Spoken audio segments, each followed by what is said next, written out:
Salut, c'est Hadès. Dans cette vidéo, je vais te parler de l'asymétrie productive. L'argent métal, l'oublié de la ruée, le survivant de demain. Introduction. Nous vivons dans un monde qui court après les métaux critiques, sauf un, l'argent. Il est dans nos téléphones, nos hôpitaux, nos satellites, nos panneaux solaires. Il est le sang caché de la civilisation numérique. Et pourtant, personne n'en veut. Ou plutôt, personne ne veut l'extraire. Bienvenue dans l'ère de l'asymétrie productive. Premièrement, une industrie sous-capitalisée au bord de l'anémie. Prenons un chiffre simple. En 2023, seulement 14 milliards de dollars ont été investis dans l'exploration minière de l'argent à travers le monde. Comparons avec le cuivre. Plus de 150 milliards cumulés sur la décennie. Le lithium, en pleine hystérie verte. Il capte des centaines de milliards. Entre investissements directs, fusion, acquisition et promesses électrisantes de transition. Et l'argent, le métal qui relie les électrons, le métal le plus conducteur du monde, celui qui rend possible les circuits imprimés, les cellules photovoltaïques, les composants médicaux, les nanotechnologies, il n'intéresse presque personne. Pourquoi? Parce qu'il est mal compris. Il est classé comme précieux, mais consommé comme industriel. Et cette dualité, mal interprétée, produit une catastrophe d'investissement. Deuxièmement, gisement épuisé, pipeline asséché. L'argent n'est presque jamais extrait seul. 80% de la production mondiale provient de mines de cuivre, de plomb ou de zinc. Autrement dit, l'argent est un sous-produit. Il sort du sol par accident, comme le beurre d'un sandwich au jambon. Résultat, même si les prix montent, les producteurs ne répondent pas. Ce n'est pas leur cœur de métier. Et les rares mines primaires d'argent, elles ferment ou peinent à se financer. Le pipeline de nouveaux projets, un désert. Des permis bloqués, des coûts capex explosifs, une opposition sociale et environnementale grandissante. Et surtout, un prix de marché trop bas pour justifier le moindre forage profond. Troisièmement, une demande industrielle en feu.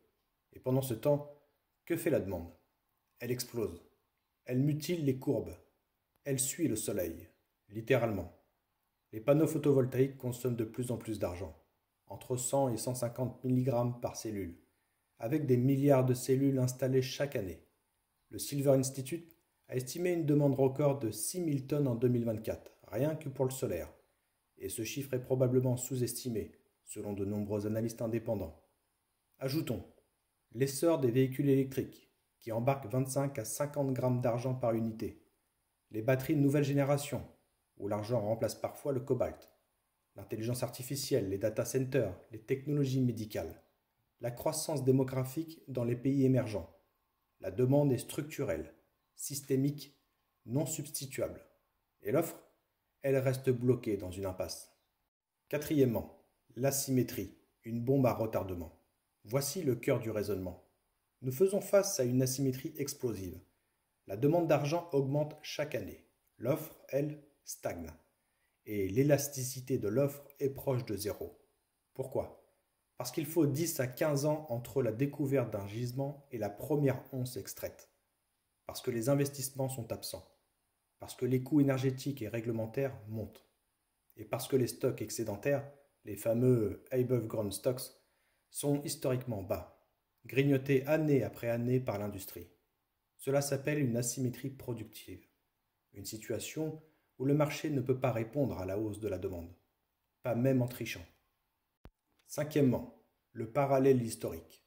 Investir dans le pétrole en 1999. Prenons un peu de recul historique.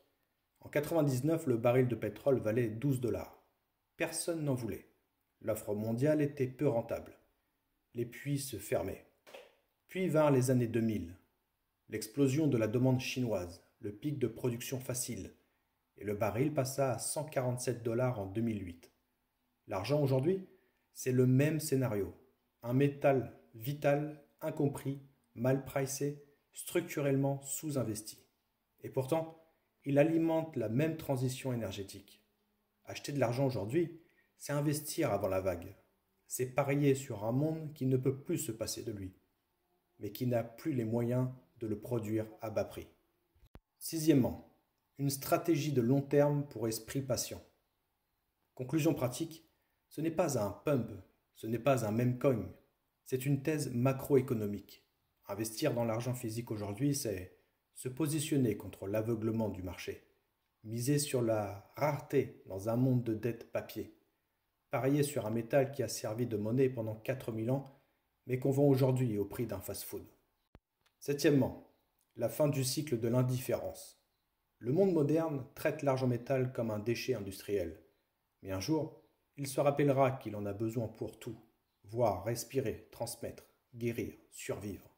Et ce jour-là, il sera trop tard pour creuser, trop tard pour investir, trop tard pour trouver une once à bon prix. Alors, à vous de voir. Voulez-vous suivre les foules ou précéder l'histoire? Investir dans le cuivre des banques centrales ou dans l'argent des peuples? Acheter le métal du futur pendant qu'il coûte encore celui du passé. Petite conclusion poétique.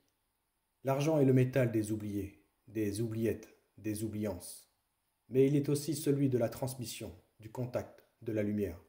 L'argent est le nerf discret de la guerre énergétique, celui que personne ne voit, jusqu'à ce qu'il manque. Et quand il manquera, il sera déjà trop tard.